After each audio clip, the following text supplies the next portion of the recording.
Selamat pagi Bapak Ibu. Pagi ini kita akan berbagi pengalaman pengetahuan. Izinkan saya Bapak Ibu membagikan. Ya, kalau orang bertanya mengapa pilih Katolik Bapak Ibu. Katolik Bapak Ibu ya didirikan langsung oleh Tuhan Yesus Kristus. Dia bersabda, di atas batu karang ini aku akan mendirikan gerejaku. Ya, yang diterima oleh Petrus. Jadi Petrus mewakili gereja terbangun.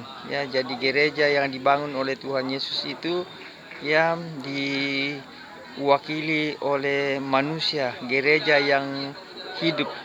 Termasuk Bapak Ibu, ya gereja yang bersifat permanen. Bapak Ibu,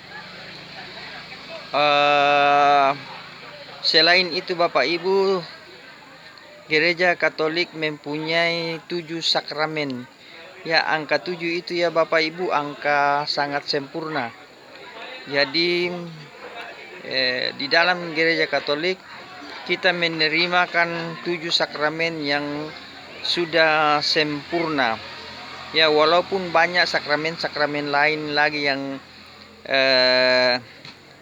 tidak tertulis. Ya, kalau kita tulis semua akan banyak Bapak Ibu, maka diambillah 7 sakramen yang bisa mewakili perjalanan hidup kita mulai dari lahir sampai akan kembali kepada pencipta kita, Tuhan yang Maha Kuasa.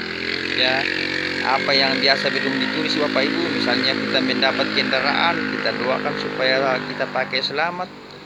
Dapat kebun, kita doakan supaya bisa menghasilkan baik.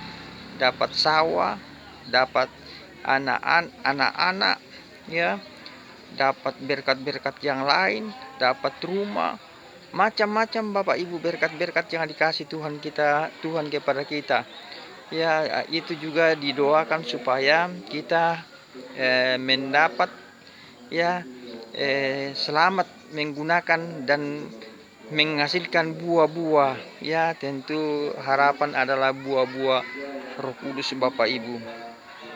Nah, selain itu Bapak Ibu, ya yang utama ya daripada iman Kristiani ya adalah kitab suci dan tradisi. Nah, ini penting juga Bapak Ibu. Jadi dari kitab suci kita bisa mengenal tentang ya Allah Tritunggal Maha Kudus. Ya, jadi ya kalau ya ada suatu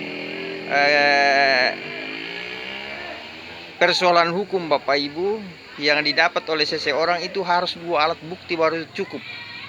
Nah, kalau tidak ada 2 alat bukti yang cukup, maka tidak bisa ya diajukan Bapak Ibu untuk memperoleh kepastian hukum. Nah, maka luar biasa di gereja Katolik ya sumber imannya itu 2, yaitu kitab suci dan tradisi. Nah, dari kitab suci dan tradisi ini kitalah mengenal pencipta kita. Ya, tradisi itu ya Bapak Ibu, ya kebiasaan-kebiasaan hidup manusia ya pada zaman dahulu bahkan sampai sekarang yang mendukung perjalanan hidup kita, yang membuat hidup kita lebih maju, lebih bangkit.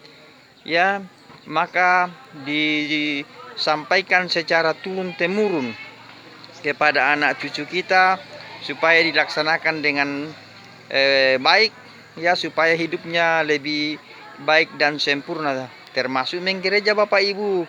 Ya, menggereja itu juga tradisi karena itu adalah kebiasaan-kebiasaan orang dahulu. Nah, Bapak Ibu, dulu Bapak Ibu tidak langsung gereja yang dibentuk oleh orang-orang Bapak Ibu.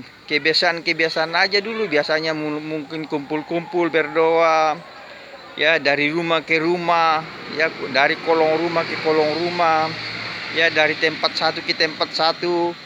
Ya, karena semakin banyaknya orang, ya maka ditetapkanlah suatu tempat, ya lalu dibangunlah suatu tempat yang disebut dengan gereja. Bapak Ibu, semoga apa yang saya sampaikan tentang mengapa ya Katolik ya, supaya dengan adanya membagi pengetahuan ini kita semakin teguh, semakin kuat, semakin percaya walaupun berbagai macam tantangan dan rintangan. Semoga demikian, Tuhan memberkati kita. Amin.